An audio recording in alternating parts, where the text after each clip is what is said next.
The education in the Soviet Union was without a doubt the most important aspect of their everyday life, with the physical education being a close second. From the very beginning, the Soviet Union has revolutionized education institution in its core, making all the levels, starting from the kindergarten and all the way up to university, completely free for its citizens. In order to get accepted into the university though, you really had to work extremely hard, since you had to have very good scores in almost all the school subjects, be a good citizen by doing social works, and to be a member of the Communist Party. The school lessons consisted of mostly usual subjects, such as math, physics, and native language studies, but they also had some peculiar subjects such as astronomy and trigonometry. And starting from high school, the lesson on how to clean, assemble, and use fire weapons was also present, as well as marching rehearsals. Now, if you have managed to have all of the above covered, you still had to pass very difficult and competitive university entrance exams. As you can see, a life of a Soviet student was anything but easy. It was very competitive, very busy, but also very rewarding. Overall, however, it was a simpler time, without the smartphones, computer games, internet, nor political correctness. Although the education was free, students were generally poor, so most of them were encouraged to take part in several part-time jobs, such as working in the boiler rooms, working as tutors, construction workers, or the cleaning personnel. It was a rare time when a person who in 1 or 2 years will be working as a spacecraft engineer could be seen working as your local street sweeper, which had a certain cozy feeling to it since elitist mentality was heavily criticized and the social equality was emphasized from very early years.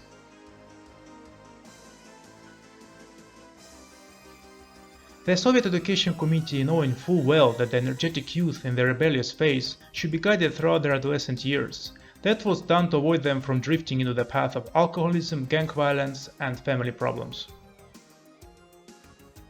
During the Stalinist time, it was also mandatory for students to attend a special lesson called logical thinking, where students were taught how to use hard logic for everyday problems and beyond.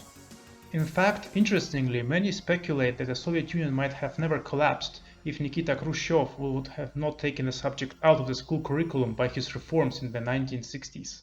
But I would like to go deeper into that controversial topic in my next videos.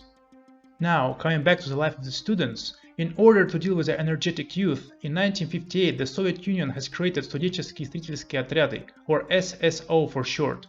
Built similarly to the military hierarchy, they implemented ceremonies, codex rules, hymns, songs, and uniforms. In a way, it was very similar to the Boy Scout system that was started in the US in the 1910. However, Soviet version went further beyond. Their mission consisted of two things. On one hand, develop a well-rounded patriotic Soviet citizen that had all the basic survival knowledge, and secondly, to implement the energy of the youth for the benefit of the motherland. These units played a particularly large role in the 1960s, when they greatly contributed in cutting down the trees in the taiga forests, helped the collective farms called kolkhoz, actively participated in keeping streets tidy, and in the construction works. And even the entire cities such as Bratsk and Ust-Ilimsk were largely built by these SSO units. Mind you, all this was done while the students were technically on the summer holidays. As a compensation for such a Herculean effort though, many of them were treated with good recommendations, which helped these students to enter into better universities and get better jobs in the future. Back in the 1960s, the competition between the SSO units was one of the main elements of the entertainment among the students. They competed in many games, festivals, athletic prowess, music and poetry. These after-school activities were called kruzhki, that can be literally translated as circles. The attendance was practically obligatory. The best units of the SSO were often sent on tour around the whole USSR, acting as an example of perfection and motivating others to try to catch up. Needless to say, being a member of the SSO unit that goes on the national tours was an immense privilege and a status symbol.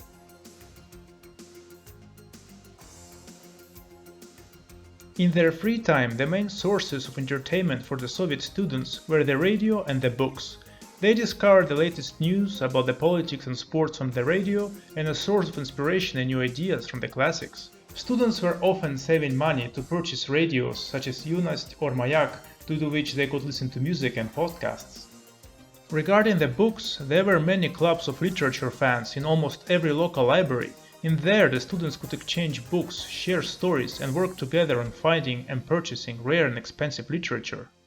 According to the information provided to me by my family members and several of their friends, the most popular genre among the students were not the classics, but science fiction, such as the famous Solaris and the Amphibian Man, both of which reached such an enormous popularity that Mosfilm had decided to create their movie adaptations.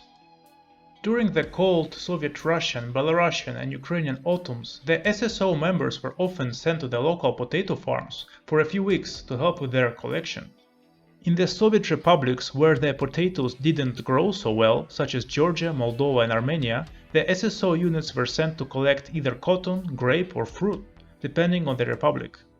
However, most of the students have actually really enjoyed this sort of trips, since it was a great chance to change the scenery, meet new people, possibly love interests, to discuss popular sports and literature, and of course enjoy some snacks with strong spirits to warm up the body to a sound of guitar after a hard day of work in the cold autumn wind.